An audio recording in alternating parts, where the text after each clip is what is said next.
रात के उस डरावने सन्नाटे में जब दृष्टि ने उन लड़कों को अपने करीब आते देखा तो वह बदहवास होकर सड़क की तरफ भागी। सामने से आती उस विशाल चमचमाती वैन की रोशनी उसके लिए अंधेरे में किसी फरिश्ते की तरह थी। उसे पता नहीं था कि यह उसके बॉस की गाड़ी है। दृष्टि की सांसें तेज थीं, कपड़े बिखरे हुए, आंखों में डर साफ दिखाई दे रहा था। वो भागती हुई आई और विंडो पर जोर जोर से हाथ मारने लगी।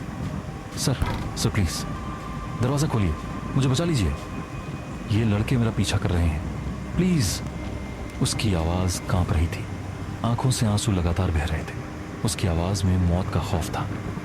व्योम ने धीरे से शीशा नीचे किया। दृष्टि उसे देखकर चौंक गई।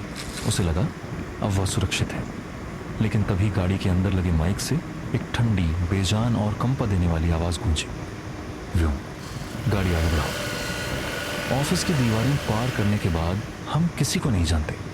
हमारी जिम्मेदारी सिर्फ ऑफिस के अंदर तक है। एक पल के लिए जैसे समय रुक गया, चेहरे पर शौक, दर्द और टूटती हुई उम्मीदें साफ दिख रही थीं। दृष्टि के हाथ कांच पर ही जम गए।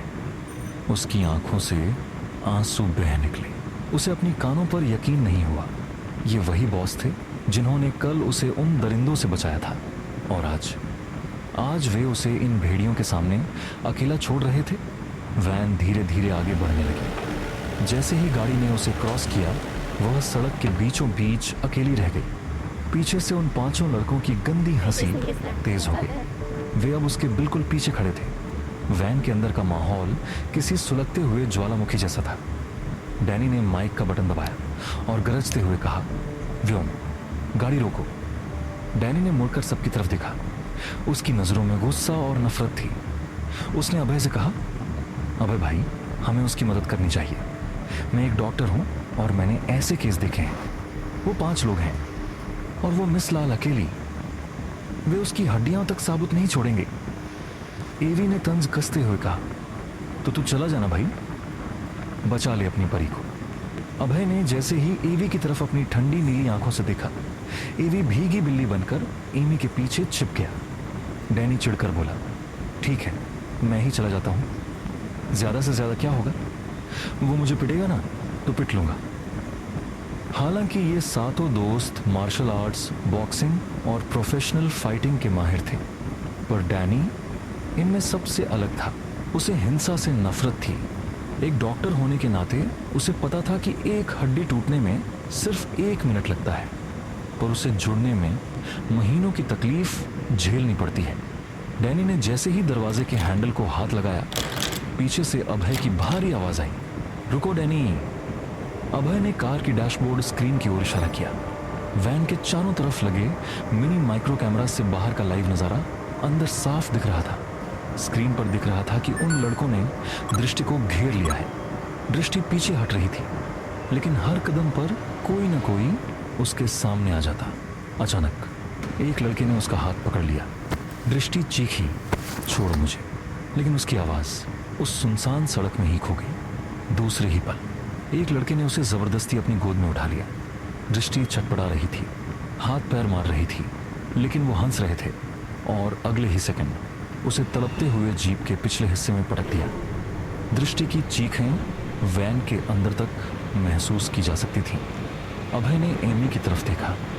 एमी अभी भी गुस्से में था।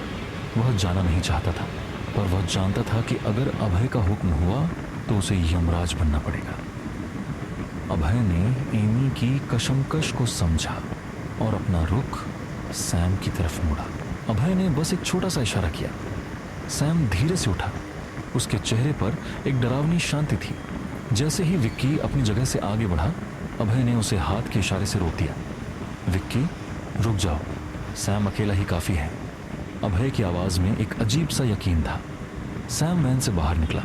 रात की ठंडी हवा ने उसके कोट को उड़ाया। वह बिना किसी हथियार के अपनी जेबों में हाथ डाले उन 5 लड़कों की तरफ बढ़ने लगा। उसकी चाल में वो खौफ था जिसे देखकर जंगल के जानवर भी रास्ता बदल लेते हैं। जीप के पास खड़े लड़कों ने जब एक अकेले आदमी को अपनी तरफ आते देखा तो वे हंसने लगे। ओए, एक और आ गया कतार में। क्यों भाई, तुझे भी हिस्सा चाहिए क्या? सैम कुछ नहीं बोला। उसने बस अपनी गर्दन को एक तरफ झटका जिससे हड्डियों के चटकने की आवाज़ आई। उसकी आंखों में अब वह सैम नहीं था जो ऑफिस में फाइलें देखता था, बल्कि वह एक शिकारी था जिसे आज शिकार की खुशबू आ गई थी। झील के किनारे का वो सन्नाटा अब किसी कसाई खाने की खामोशी में बदल चुका था। सैम अपनी जेबों में हाथ डाले शांत खड़ा था, पर उसकी आंखों में साक्षात यमराज का अक्स था। तभी जीप के अंदर से दृष्टि की एक दिल दहला देने वाली चीख गूंजी और उसका रेशमी दुपट्टा हवा में उड़ता हुआ बाहर जा गिरा। जीप के बाहर 4 गुंडे खड़े होकर अपनी बारी का इंतजार करते हुए ठहाके लगा रहे थे, जबकि 5वां अंदर दृष्टि के साथ हैवानियत पर उतारू था। उस दुपट्टे का गिरना जैसे सैम के सब्र का आखिरी बांध टूटना था। उनमें से एक गुंडा सीना फुलाकर सैम की तरफ बढ़ा और पूरी ताकत से सैम के चेहरे पर मुक्का मारने की कोशिश की, पर सैम की फुर्ती बिजली से भी तेज थी। उसने हवा में ही उस गुंडे का हाथ पकड़ा और उसे एक अजीब से एंगल पर घुमाकर उसके कंधे पर एक जोरदार प्रहार किया। कड़क कक। रात के सन्नाटे में हड्डी के टूटने की वो आवाज इतनी साफ थी कि बाकी गुंडों का नशा एक पल में हिरन हो गया। सैम ने रुकने का मौका नहीं दिया।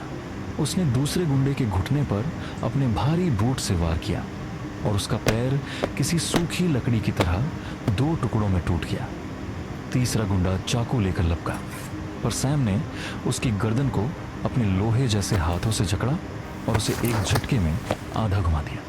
उसकी गर्दन की हड्डी चटक गई और वह बेजान होकर जमीन पर गिर पड़ा। चौथा गुंडा यह तांडव देखकर इतना डर गया कि वह अपनी चप्पलें छोड़कर जंगल की तरफ भाग खड़ा हुआ। सैम उसके पीछे जाना चाहता था, पर जीप के अंदर से आती दृष्टि की सिसकियों और बचाओ, छोड़ दो मुझे की आवाज ने उसके कदम रोक दिए। सैम एक छलांग लगाकर जीप पर चढ़ा।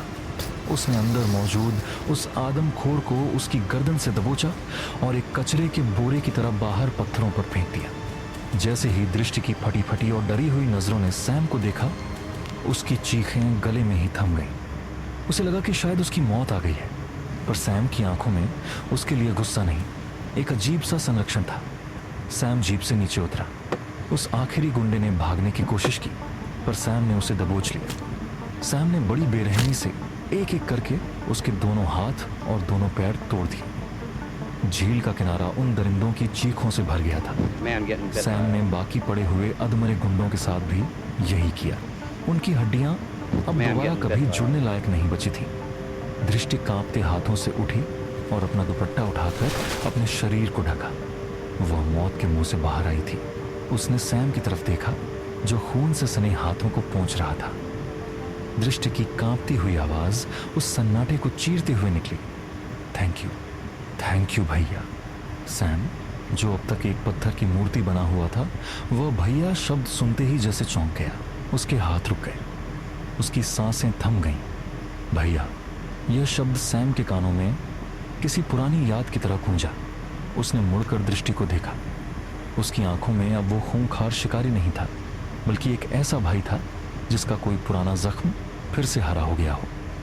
उस वैन के अंदर माइक्रो कैमरा की स्क्रीन पर यह सब लाइव चल रहा था। अभय, एमी, सिड और एवी सब स्तब्ध थे।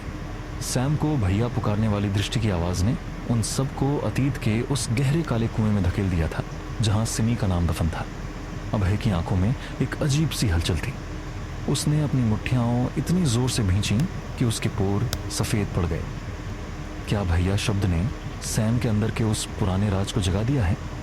क्या अभय अब दृष्टि को अपनी नफरत का निशाना बनाएगा या उसे अपनी बहन की तरह सुरक्षित रखेगा? और वो भागने वाला 5वां गुंडा, क्या वो किसी बड़ी मुसीबत को बुलावा देगा? अपनी राय हमें कमेंट में जरूर बताएं।